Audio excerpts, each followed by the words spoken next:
silver bullet.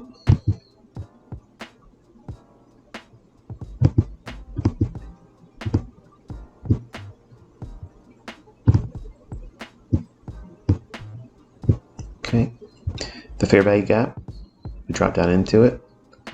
We don't get a shift in market structure until, this is, technically it's a shift in market structure above this high right there. And they used the higher time frame 5-minute fair value gap, which really could have been refined to inside here. So dropping down lower time frames on a 1-minute chart, you would have that. That would be a little bit concerning for me there.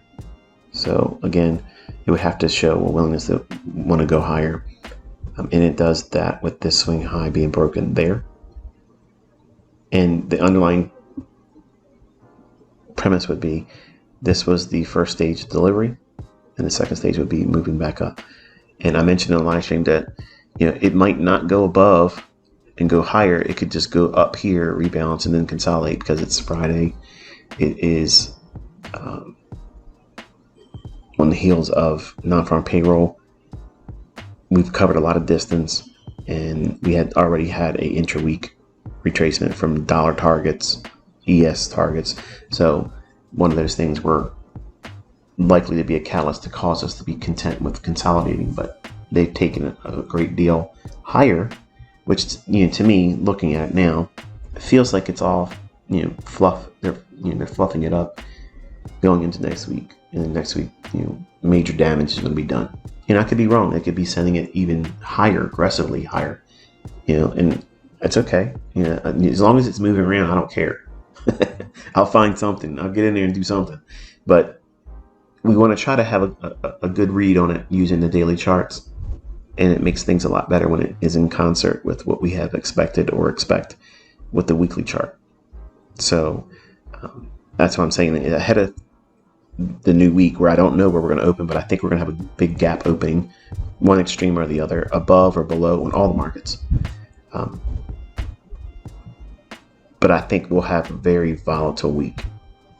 And I'd like to see, initially, I'd like to see it retrace a little bit further lower on dollar to kind of like sell the idea that it topped to retail traders, and everybody else go long still at these elevated levels on ES, NASDAQ, Forex pairs, and then in gold. And then they send it lower aggressively next week. By next Friday's close, I would like to see lower levels on all the Forex pairs and on ES and NASDAQ and gold, and higher prices on dollar index. That's what I'd like to see. But I have to have the alignment with the technicals and what price is doing when it's time to expect it to be delivering. So this is a matter of waiting and seeing. So going into next week, that's what I'm expecting. But we see it trade back down into that inefficiency here, and then it starts to really ramp up, and that occurs at 10:21. Okay, so what you don't understand is this is a silver bullet because it's using a fair value gap, even though the fair value gap is outside and before 10 o'clock. And this is part of the rules. So go back and listen to the recording. The fair value gap does not need to be inside of 10 to 11. The setup is a retracement into a fair value gap between 10 and 11. So seeing that is the case, and we're seeing it rally up. If you didn't take this one in here, you could use this one.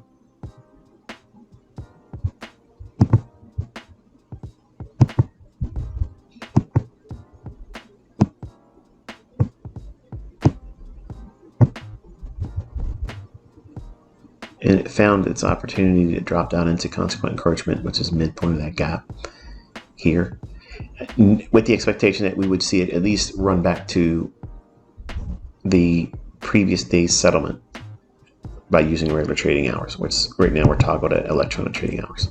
So from here to where regular trading hours, previous settlement price offered room to rally, which would be going above this high and maybe reaching above here if you were so inclined to hold that.